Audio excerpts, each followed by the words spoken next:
One former Uber engineer's story went viral. Susan Fowler detailed her year at the company in a blog post back in February, sharing stories of sexual harassment and discrimination. Investigative reporter Meghan Finnerty found sexism is not an anomaly in the workplace. According to the Census Bureau, men make up 76% of the workforce in the fields of science, technology, engineering, and math.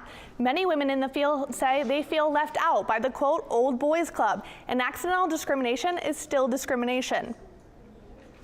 Sometimes when you're the only person, when you're the only female or you're a small group, you don't feel as comfortable asking questions, you don't feel as comfortable. Maybe you don't even feel like you belong as much as the other people. ASU junior Stephanie Carrera is studying to work in a male-dominated field. She says female students planning to work in STEM are warned of mistreatment and underrepresentation, and they're taught to speak up. Sometimes there are comments about, oh, you want to do like med school or grad school, that takes so long, like how old are you going to be when you have kids? But for a man, they wouldn't ask something like that.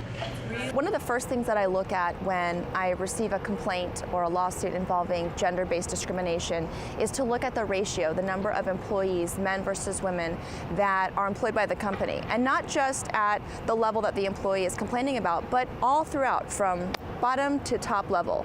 One-time Uber engineer Susan Fowler claimed in her blog that when she repeatedly complained of mistreatment, rather than taking action against management, Uber blamed her instead. Fowler wasn't caught by a glass ceiling, rather a glass box.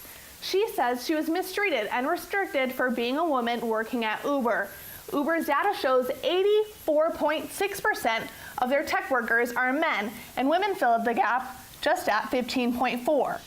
According to research published by the American Sociological Review in 2012, some women said that experiencing sexual harassment just comes with the territory of working in male-dominated jobs.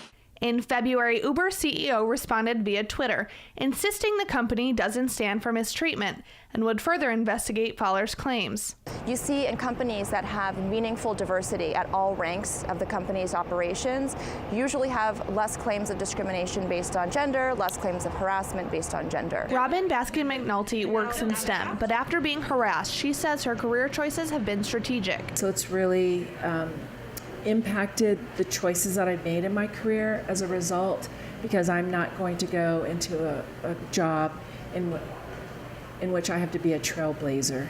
I think women, we have to work harder, because men do test us out a little bit more. But that's not because we're not capable. We can do that, and you don't have to be a jerk about the response. But you know, there's just certain things you're going to have to expect. Bethany Plaza of Women in Technology International says in the end, men aren't the enemy. Neither are the ratios. I mean, we can play the numbers all you want, but there's just as many jerks that are women as there are men, or, you know, I mean, in every workplace we can call it. But I think, I guess it's my personal belief that we can make a difference by being decent people. I think we just need to kind of go back to the basics of humanity. I don't think it's that complicated. One way to change the industry is for enough women to enter STEM fields and outnumber the men. That's why the women we talk to still encourage others to go into the field. Meghan Finnerty, Cronkite News.